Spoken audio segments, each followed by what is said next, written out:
You know that silent celebration that happens inside when a plan you agreed to weeks ago finally crumbles? That quiet yes you whisper to the universe when the text comes through saying, "Hey, can we reschedule?" For a second, it feels like you just got an unexpected gift.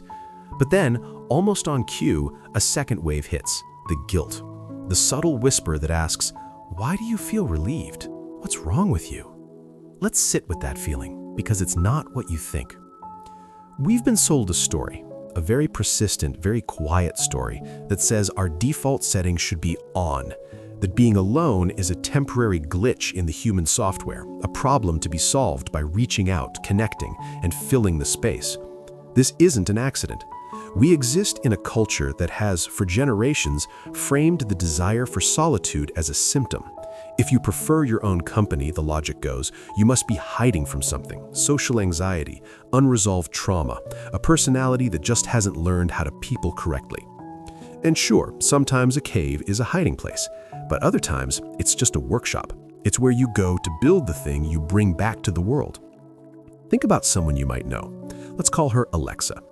Alexa is in her early 30s, competent, social when she needs to be. She has friends she genuinely loves. She's not nursing some secret wound.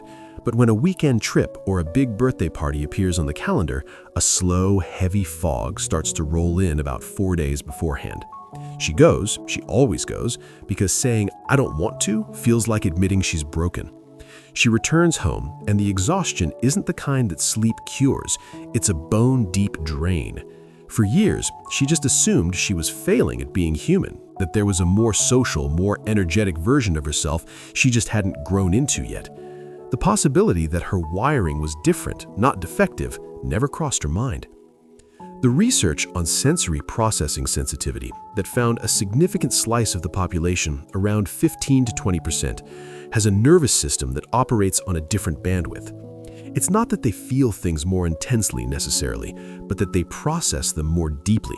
Their brains are running more background processes per interaction. Every conversation, every piece of sensory data, every emotional cue is being logged and analyzed. So when Alexa comes back from a day surrounded by people and needs 48 hours of near silence to feel normal again, she's not being antisocial. She's defragmenting a hard drive that worked overtime. And yet, she will apologize for needing that time. She will call herself too much and not enough in the same breath. We've built a mythology around the idea that humans are purely social creatures. And yes, that's rooted in truth. Neuroscientists demonstrated that chronic loneliness triggers the same neural warning systems as physical pain. We are wired for connection. But we've twisted that truth into a demand for constant connection. The research on chosen solitude tells a different story. Psychologists who studied adolescents found that when solitude is a choice, not a punishment, not isolation, it leads to better mood and higher quality self-reflection upon returning to social life. The word that changes everything is chosen. We've collapsed two very different experiences into one word, alone. And in doing so, we've made one of them feel shameful. See someone at a restaurant by themselves, and the default narrative is often pity. See someone skip a party, and the assumption is they're depressed or upset. We've built a social contract where presence equals wellness and absence equals deficit. And people who genuinely recharge in quiet have often internalized this script so completely that they spend decades performing a version of themselves that runs on empty. Think about the cost of that performance. When you constantly override your own nature, you start to lose the map back to yourself.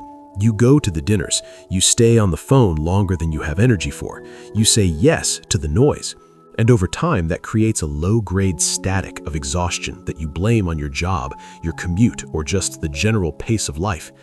It rarely occurs to you to ask the real question: what if I've been living slightly outside my own skin for years? Sit with that question for a moment, because when you stop pathologizing your need for quiet, something shifts. You gain access to the part of you that gets drowned out by the constant input, the part where your actual values live, where your intuition speaks before the crowd tells you what to think, and where the feelings you were too busy to process finally get a chance to land. Solitude, real chosen solitude, isn't an absence of something. It's a different kind of presence. Alexa figured this out in her early 30s, not through a grand revelation, but through a canceled weekend. Plans fell through, and she simply didn't make new ones. She stayed in. She cooked a meal that took 2 hours. She sat on her floor and just thought. Later, she described it as the first time in years she felt like she was living her own life, not just acting out a script written by everyone else. People who are genuinely at home in their own silence tend to have a few things in common. They have a clearer sense of their own opinion before the group forms one. They're more comfortable with disagreement because they've already had the argument with themselves in the quiet. It's a form of cognitive independence that's increasingly rare. But let's not romanticize this too much. Solitude can also be a beautifully decorated prison. It can be the comfortable mask for avoidance. There's a version of this where a person isn't recharging, they're retreating, and the person inside that experience usually knows the difference. Recharging feels like restoration. Avoidance feels like relief that slowly curdles into something numb, flat, and disconnected. If you've ever spent a weekend completely isolated and come out the other side feeling worse, more anxious, more detached, that's not a sign that solitude is bad. It's data. It's information about how you're using it.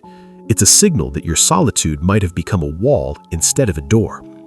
If this conversation landed somewhere deeper than just intellectual agreement, if it pinged something in you that recognizes itself, then you're the kind of person who thinks about this stuff. And if that's true, there are more of these quiet explorations waiting for you. So if this added a little clarity or made you feel a little less alone in your aloneness, hit that like button for the algorithm and for Stickman Says. Subscribe to join the conversation, and I'll see you in the next one.